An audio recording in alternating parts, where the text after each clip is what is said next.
we're on. So we start again. Hilchos Teffilin Halacha Vav.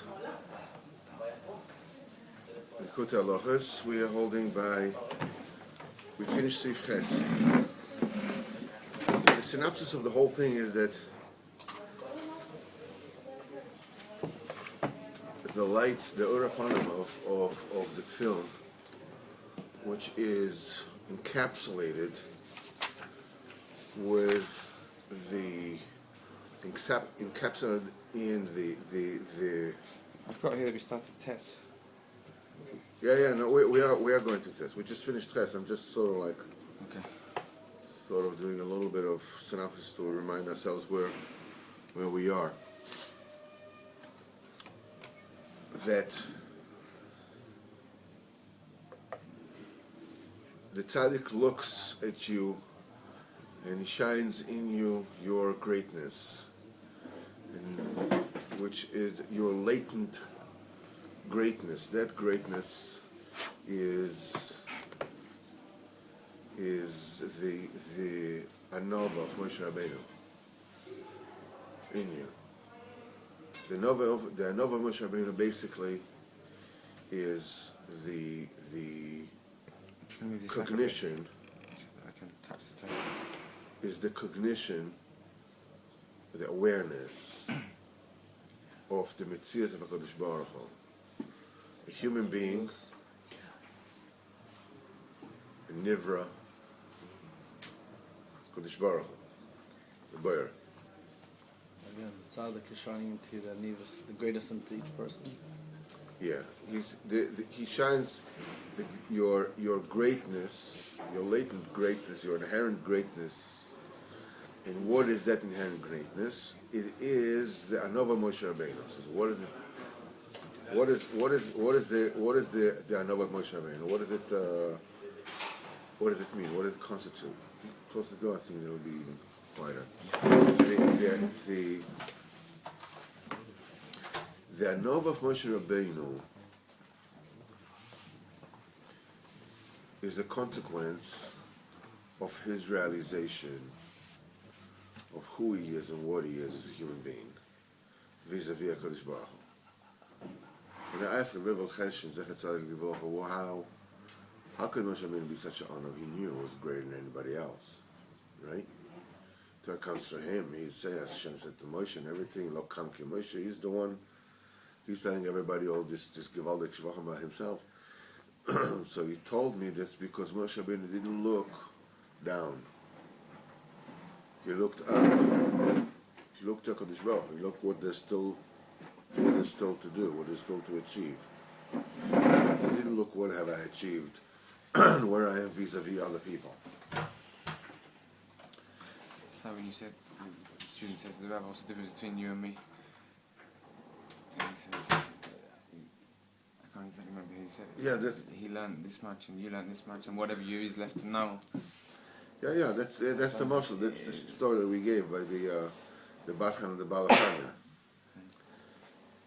That what I know, you know, we don't know, I don't know. The only difference is what you know and I don't know, and what is this compared to what is still to know? Is this it? He was looking up. Yes. So. Maybe that's why the Tanya cried. Yeah. No. So what he cried is because he was excited into feeling. Kaviyacham says again what I'm saying. Why he cried? I mean, I have no notion of anything that Balatanya did, including how he put his shoes on, let alone, why he cried. Again, the story is that he cried. Did he really cry? I don't know. Did the story actually happen by the Balatanya? I don't know. It's just a good story.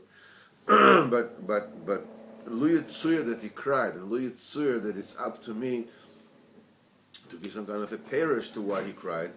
Is why he cried is because it excited within him this Anova of Moshe Rabbeinu. This realization of this completeness, the complete awareness of a human being to the Metzias of HaKadosh Baruch Hu. Rabbeinu says that the reason why people daven without kavana is because they don't fully believe that Kadosh Baruch Hu listens to every word they're saying. Kadosh Baruch Hu is there, he's standing before you, and he's listening to every word you're saying.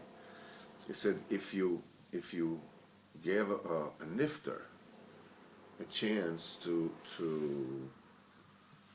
daven, Rabbeinu said, you'll see how nicely he davens. Oh, he's going to daven real nice. But it's too late. The point is that we are behind.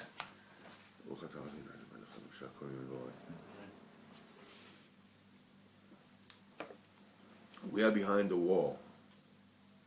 We're behind the wall that enables the world to exist. That enables the world to exist as a separate entity from a Kodesh Baruch Hu, so that we are It's quite a leap to say that people don't concentrate on their prayers, don't really believe in Hashem. The only reason they're in shul in the first place. No. When we're saying don't really believe in Hashem, that's not what I mean. It's not a black or white. It's not a black or white. There are infinite levels of emunah. Leading from some kind of a general suspicion all the way up to total certitude.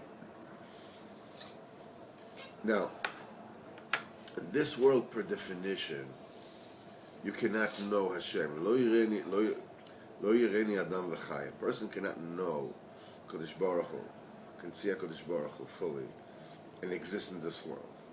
There's no way. The Kodesh Baruch Hu wanted to create a world, and in this world, so that the creations will receive His goodness as a schar, as a reward for their toil, so that it shouldn't be what they call nama de kisul. It shouldn't be a bread of shame. Now, in order for this to be done, He had to create actually two worlds. One of them in which the certitude of the Metzias of Hashem and the reward and everything else is hidden. So a person has a choice. And it is choosing Hashem and fighting his way through towards Hashem is the thing that wins him, that gains him his reward. On the other hand, you need a world in which the Metzias of Hashem is obvious and the reward is forthcoming. In such a world, Bechira is no longer available. So the first one is Olam Hazeh, the second one is the Olam Haba. So in Meile, in Olam Hazeh, there's an inherent limitation on how exposed, how irresistible is the omnipresence of Kodesh Baruch Hu. Can possibly be.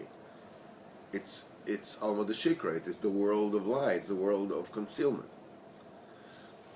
The highest madrega of certitude reachable by a human being was arrived at by Moshe Rabbeinu. That knew Hashem face to face.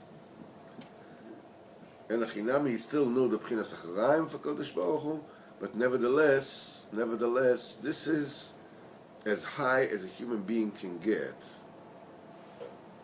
to being aware of the Metzias of Hashem, while still retaining the Bechira. The Bechira of Moshe Rabbeinu is obviously very, very different than our Bechira. The Bechira of Moshe Rabbeinu was to add another day, before Matan Torah. As the Gemara says, Rabbeinu explains. But be that as it may, so Mimele, since the awareness of Moshe Rabbeinu is the pinnacle of human existence, Mimele, the realization of who he is vis-a-vis HaKadosh Baruch Hu is also completed with Moshe Rabbeinu. That's the Anova of Moshe Rabbeinu.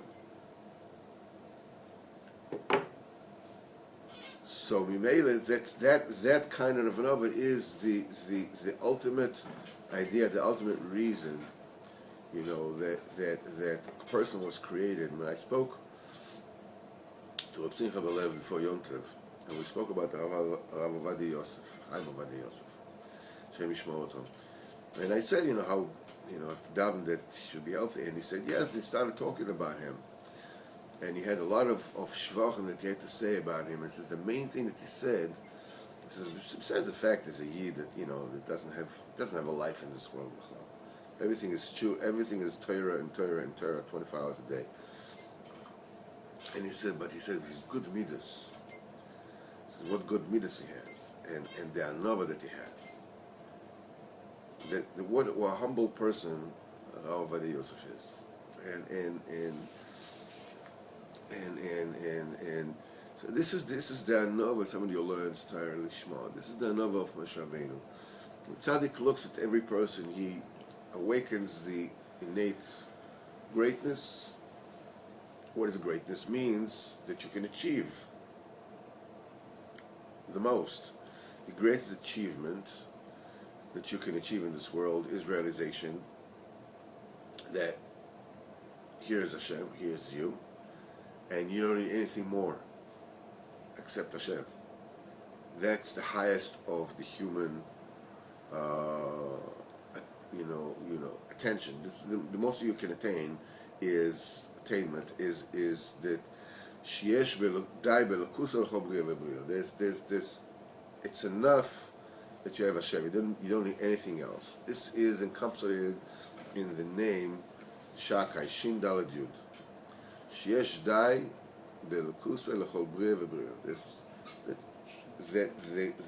The Lakus of HaKadosh Baruch Hu is enough for everybody else. You don't need any more. And Nosson here went on a little tangent. He went on a tangent of why he said Ad Bli Dai, beyond Dai. And this is going to be the Mereg of Am Yisrael La'osid Lavai, that they will get to the Bechina which is even beyond Dai, which is a Bechina we cannot even speak about. And Itaka says, I cannot speak anymore about this, each one according to what his heart is understood. And we hold Besif Test, we said like this is sanctified to me, all the male firstborn. She Parsha Rishona Shel Tefilin, that's the first Parsha in the Tefilin. Chen Parsha Shniya, Vayaki Aviacha, is also speaking from the sanctity of the firstborn. Because we did actually touch that. Okay, anyhow. That's the sanctity of the bris. The Kedushas of bris is exemplified with the firstborn. This is what you give to the Kohen.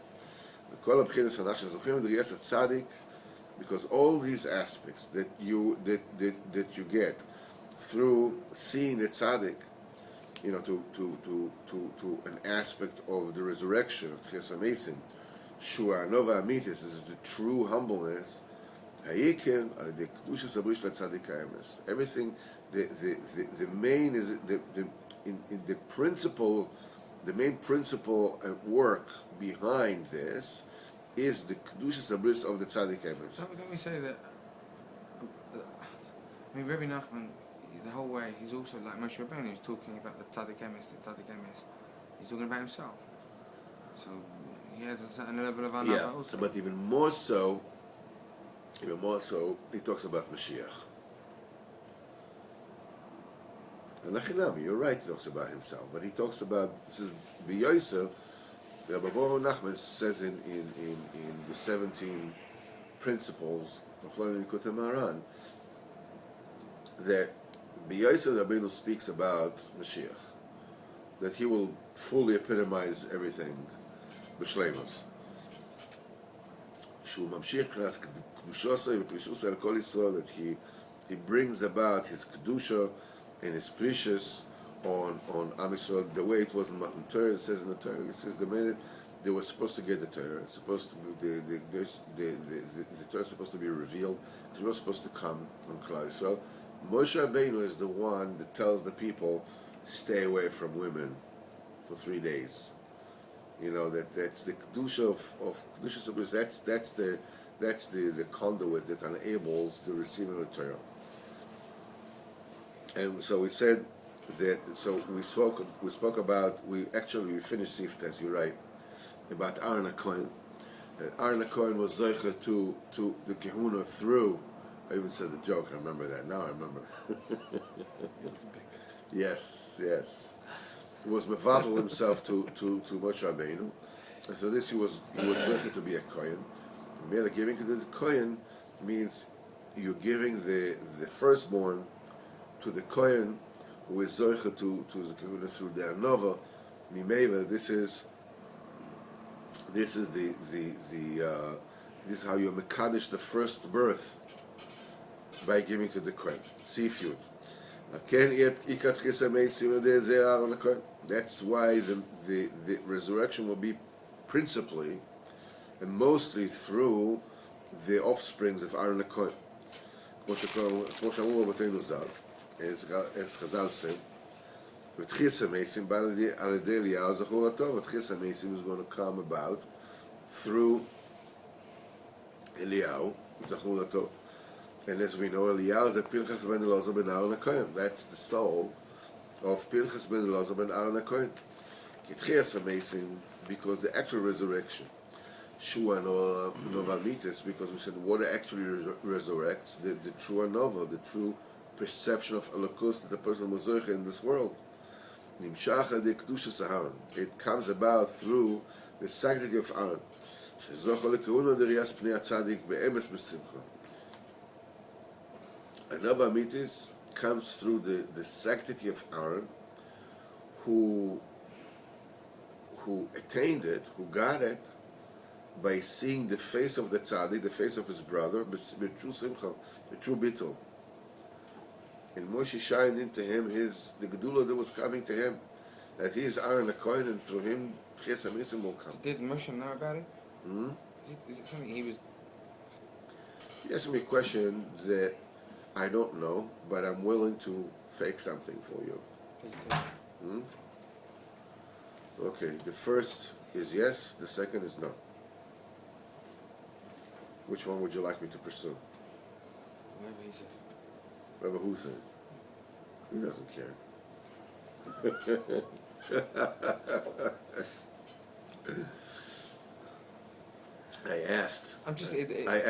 It's an interesting question. I understand where you're coming from. I actually asked Reb Simcha Balev once about this.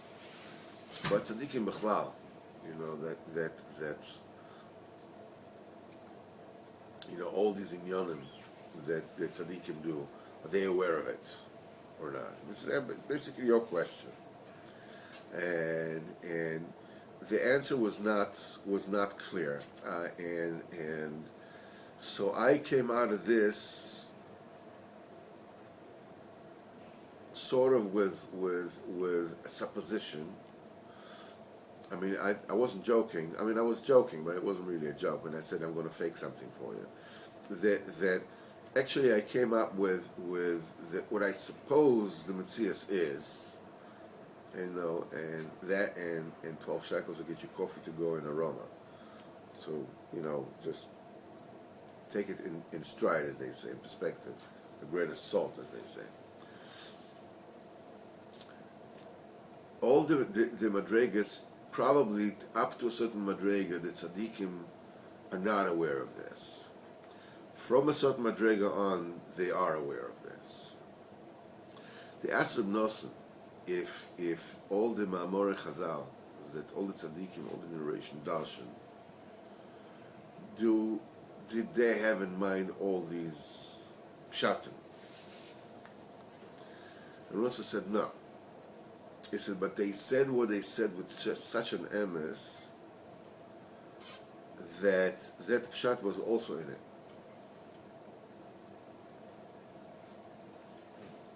So whatever it is they said was said in such a degree of truth that Mimele it included all these Perushim, but they themselves were not cognizant of these specific Perushim.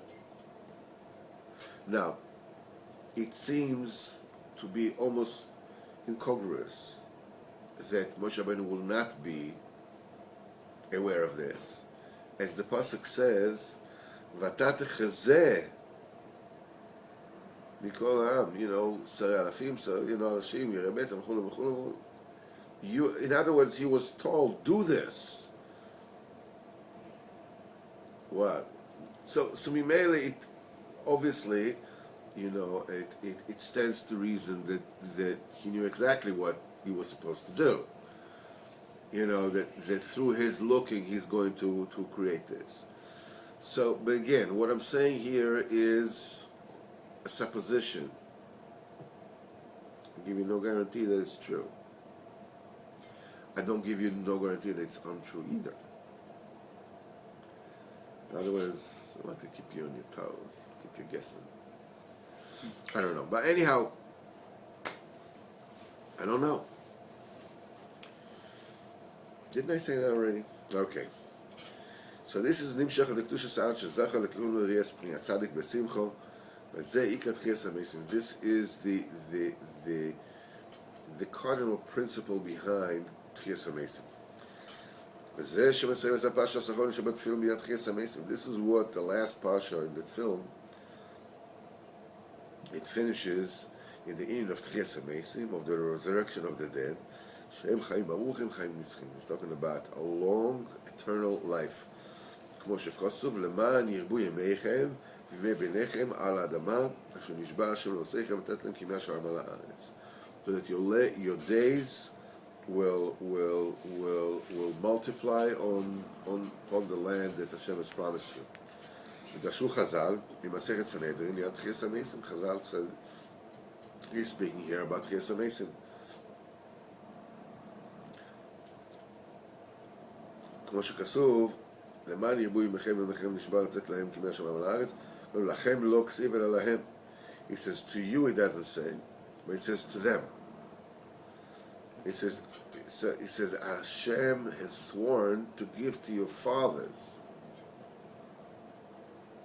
If we're talking about actual just being in Israel, he says that Hashem has sworn to your forefathers that he will give to you.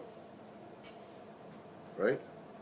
But he doesn't say that Hashem has sworn to your forefathers to give to them, which means that they have to be here to receive it. That's what Chazal said in Sanhedrin. Lachem lo nema. It doesn't say lachem to you. It says lahem. It says to them. This is how you see Tchias HaMeisim from the Torah.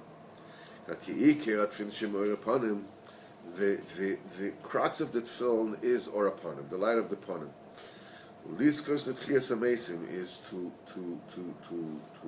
attain the Tchias HaMeisim, the resurrection, Shua Anova Amitis, the true Anova that is the resident Anova within you. This was, awaken and sing, dwellers of the earth, of the sand. That's the reason why all the Shechni Ofer is the people that passed away. Sure. Okay. Dwellers of the earth. Those that dwells in the earth. That's why all the passages speak of Eretz Yisrael. So there's no concept of this being our land and us having an inheritance. What? There's no concept of this being our land and us having an inheritance. It's only Abraham and Yitzchak and Yaakov. No. In this particular place, he's talking about that he's giving it to them, but obviously, to you and to your offspring, I'm giving it. So obviously, it's you. Isn't that not a stereo then? No. Here it's saying it's giving it to you and your offspring. Here it's saying giving it only to you. No, it says in that particular place, it says I'm giving it to you, which means that's Tchias HaMeisim. But besides, it says it's both to you and to him. You didn't need to say to you the second time. You already said it to you over here. Forget it. Whose side are you on anyhow? I don't know. Can I get some else now? Okay, we call a passage של Tefilin Eretz Yisrael. That's why all the passages of Tefilin are talking of Eretz Yisrael. Ki ikat chiyas hamesim. Here, Eretz Yisrael, the main resurrection that is going to take place in Eretz Yisrael. As Chazal say, "V'zeh leman yirbu yimechem al ha'adama," shu Eretz Yisrael. Dafka al ha'adama, which is what is upon the land. Talking about Eretz Yisrael, shekar ikat chiyas hamesim. The minchim is going to happen here. Chiyas hamesim are nova amitis. The minchim is the true anova. Shemesim atzmo kavod. What is it? What is the anova which is shemesim atzmo kafo? The chadoma, a person puts himself like the earth, like the land. That's a kitzvah anushichnei ofo. Awaken and rejoice, the dwellers of the earth. Mishanasa shochen ofo b'chayav, the one who became a neighbor to the offer while he was still alive. He was such an onav.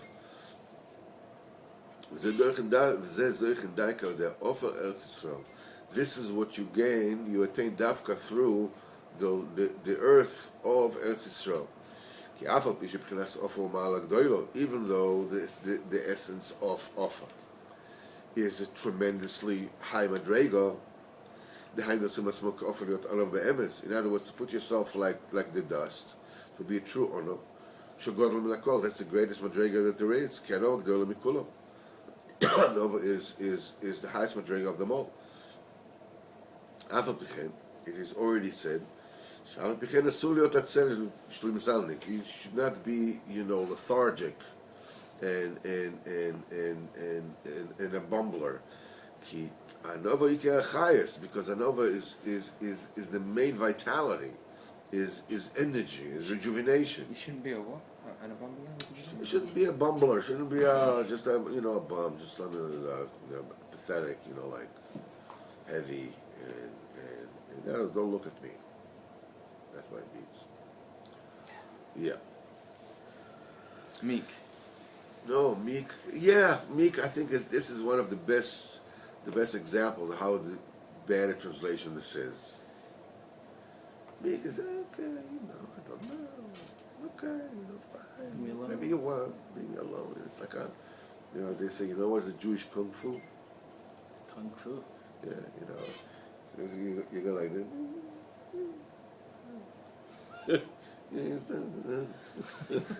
Okay.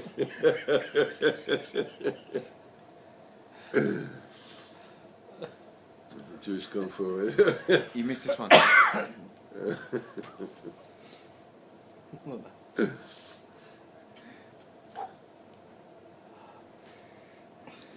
That they said that the Yid won the lottery. That's what are you going to do with the money? The television says, what are you going to do with the money? He says, I'm going to pay some debts. He says, what about the rest? He said, the rest will have to wait.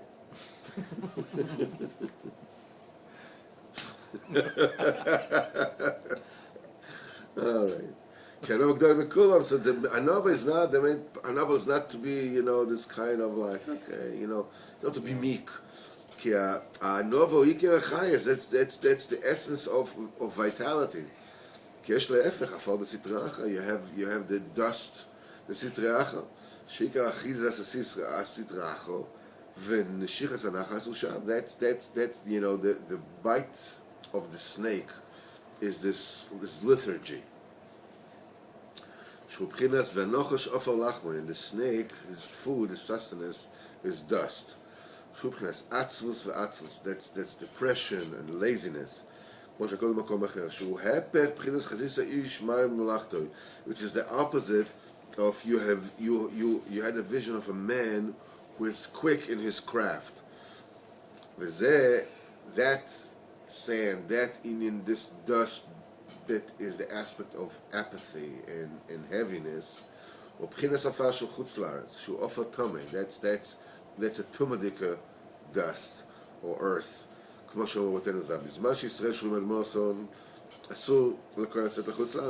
time when Am Yisrael are upon their land, it is forbidden for a Kohen to go to Chutz La'aretz because of the multitude of the Niftarim that are buried there. Because this is the place where the side of death has the strongest stronghold. That's laziness and sadness. Shu ben Pchinas Anova Psulo. This is an unacceptable and damaged Anova. Shu b'mesed Pchinas Gadlus. In truth, What does that mean? it actually What's another pasula? Anova Psula Shu b'met Gadlus. The reason why people feel depressed, people might make a mistake that they're actually like, look where Onov this person is, or I'm such an Onov, I'm not worthy, I'm worthless, you know.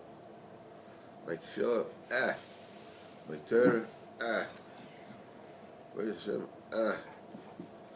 and what does it tells me?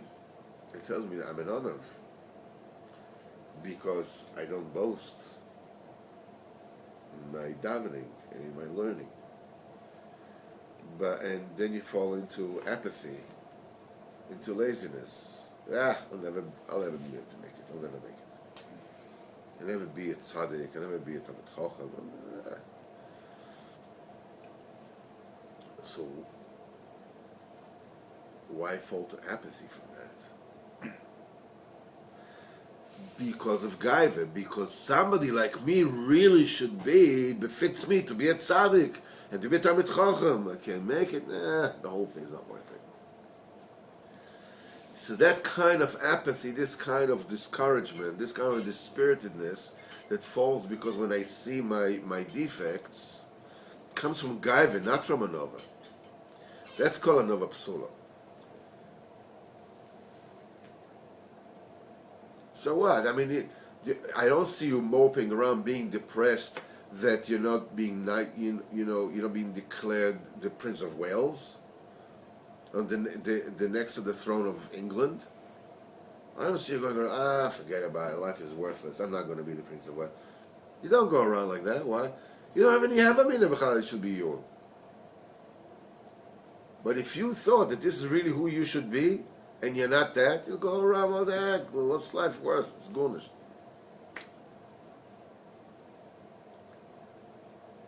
Adrabah.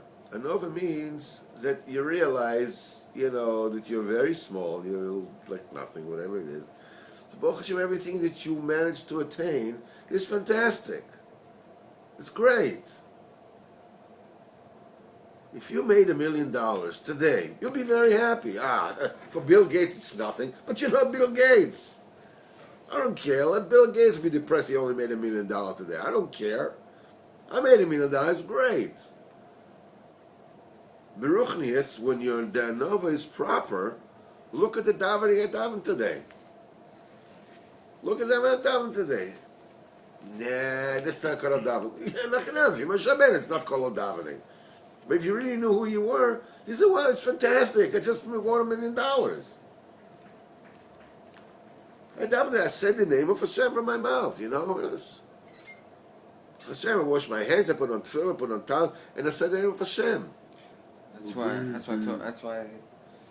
Torah Aleph is so profound. It says you do it beforehand, not after. You don't look back and say, I put on my tefillin and I did that. You do it beforehand. I'm about to put on my tefillin. But what we spoke yesterday that he wanted me to repeat to you is, in order to say it beforehand, you need to say it afterwards. If you learn this, the Meiser of the Chocham the Tam is, see, if we could have the honor of your presence on Shabbos and Sipur Meisis, you'll get that. It was just a laughter. It was sardonic laughter. I do sardonic really well. I know. You got a whole gig going. Anyhow, the point is that read the story of the Chocham V'Tam, the wise man and the simpleton. And he talks about it. It's a very, very important story because this is the Avodas Hashem we're trying to achieve. That Avodas Hashem of the Tam. And the Tam, they said that Rabbeinu said that he became a shoemaker and he couldn't really do the job well. And when he came up, we finished the shoe. This is a shoe It had 3 corners. Didn't look like anything. As he finished the shoe, he lifted up and he said, "Ah, what a sweet shoe. What a sugar-dicker shoe. What a honey shoe." So his wife would tell him, "So why do you charge for a shoe, $2, and everybody else charge $50 for the shoes that they made?" So he says, "Zeh inyan shelo, zeh inyan sheli. This is his business. This is my business." He says, the leather that cost me this much, and the tar cost me this much, and the nails cost me this much. So, and I have, from hand to hand, I had like 80 cents, profit. So what do I care? It has this incredible profit of 80 cents. And he says, "Ve'minagosha tamid besimcha." And his minhag was, he was always happy. The Chacham is exactly the opposite. He was profoundly wise in all the Chachmas. He was never happy because if it would have been in Spain by the Prada, in the museum, would have been a laughter. Yeah, here everybody, is excited because, about it, because what did they understand? And if he did something that was good and people didn't like it, and Kitsui was full with anguish all the time. And the Tam was happy all the time. And the thing is that he, whatever it is he did, he had one coat. He had to go to the market. He says, "Give me the great coat." You give him the great coat. He says, "It's a great game." He had to go to shul. He says, "He did as well. Give me the kaftan." Give him the kapatan. She gave him the same coat. He puts, what a wonderful kapatan, fantastic. He said he was a joke by everybody. He said, but he was so tmimisdik that he felt the pleasure, like mamash, that he had all the clothes in the world, and all his food was bread and water. He used to tell his wife, "Give me meat." She would give him bread. He says, what a great, fantastic. He says, "I want soup." She give him bread. He says, "What a gewaldige soup." And because he had, and he says, because he was so tmimisdik, he tasted all the foods in the bread. What it comes to mean is that the truth is that all the foods are in the bread. If you're really tmimisdik, if you're really a novicedik, you reach a nekuda that everything is included there. All the clothes in the world are already included in the clothes that you have. And all the foods in the world are included in the foods that you have.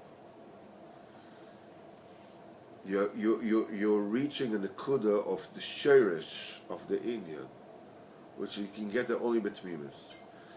So we say yesterday, how are you zeichet this kind of tmimis? At the end, he went up and up and up. He became the prime minister on everything. That's what we reached yesterday. Right. He's not looking back. He's coming now. He's in the moment. He took his shoe. What you said was. So wait. So Anna said, what is this shoe with 3 corners? What is it alluding to? It says that's the tefillah, the 3 tefillahs b'yom. After you finish your davening, and where your thoughts were, how many words of the entire davening you're zeichet to say b'kavona? Most people will go around saying like that. You call that davening? That's not davening. It's nothing. And I probably deserve punishment for coming and this and what can I do? Right? That's my life. Forget about it. Yush. But the Talmud was exactly the opposite. His shoe had 3 corners means that that's not what a shoe is. That's not what davening is. But for kids, he looked at the good, and the way to look at the good is to actually praise the avodah that you did. Praise the davening you did this morning. That it was imperfect, everybody knows. Sad that you didn't put into it everything you could. Sad, everybody knows. But look at the stuff you did do. If you're able to look at it really, and the only way you could actually look at it and change your paradigm, change your perspective, is if you actively praise what you did. The Torah learned this morning, and you should verbally do it. What the Gevaldige Torah learned this morning, what the Gevaldige Davening I learned this morning, and how much besimcha I am. But I don't feel the simcha. So you say no. It just seems like you're missing the boat. It's I'm learning this morning. and I'm looking back and going how wonderful it was. But at the time, I didn't really appreciate it. Okay. All right. Your legs are still in the mud. Okay. You're still in the self-righteousness of the Sitra Acha. Sitra de Moisel. What a davening was horrible. I can't believe I davened like that. I was spanked. Hit me. Yeah. It'll take time until you'll be able to feel the happiness of what it is. That's not where I'm coming from. Where are you coming from? He said, Rabbi Nachman says. I don't understand what you're saying, but I know where you're coming from. He says, Ish Yisrael tzarich listakel tamid, all the time at the seichel b'kol davar. That means one second, let me speak just for a second. As your thing, but let me just get my point across. He's saying tamid in every single thing that you do, before you sniff your snuff, before you learn your Torah, before you tell a joke to before you say Shema, before you do anything. If you look at the seichel and it's going to fill you full of light with anything, what you're saying is, don't worry. It seems like you're saying, if you do what Rabbi Nachman says, you don't need to do what you just said. You've already done it. You already know the power and the kedusha of it. It seems to be flying in the face of Torah Aleph. No, you should understand that Enochinami, if you were able to do this. And to look at the Seichel Amiti B'chol Lev Tamid, then yeah, you'll be filled with it all the time. But let's take a look at where you are right now. What is the Seichel Amiti right now? Forget about principle. Woulda, coulda, shoulda. Forget about that. Right now, where you are. What is the Seichel Amiti? You davened this morning. You just learned Torah. You davened the way you davened. You learned the way you learned. You can't change that. All right? What is the Seichel Amiti in there that you're doing now? The Tamid, now. What is it? To praise what you did before, because by praising it, it'll be important for you. So next time you'll be able to look a bit more beforehand. What we're doing right now is we're sitting in Eretz Yisrael, Keneged Kulam, learning Torah, Keneged Kulam, creating Malachim, bringing light into the world. That's what we're doing right now. Wonderful. Okay, so what you just said is... No. You don't have to look back now. Look at what I'm doing now. What I'm saying is the question, how can you get to daven better tomorrow? Okay. You knew about Torah Aleph already before today. Correct. And it didn't get you to do it. I try and do it. Yeah, but... Okay, but I'm working. Okay. Which means if something can give you a jolt of energy... but how does it differ to what you're saying now? Because now I know this. So now, maybe tomorrow I won't do it either. What you're saying... What I'm saying is that there is a certain change of paradigm that has to take place with your trying to do it better. And slowly the wheel is going to turn. And I'm telling you that the way to do it is to praise what you have done despite the defects that it had, despite what you could not have done, despite what you didn't even want to do. Okay? Forget about what you wanted it couldn't. You didn't even want to. You're not motivated, whatever it is. And look, Bimelamed the Kaf Schos, that's what Rabbeinu says, it's Nikudas Toivus. And praise what a Gevaldige davening.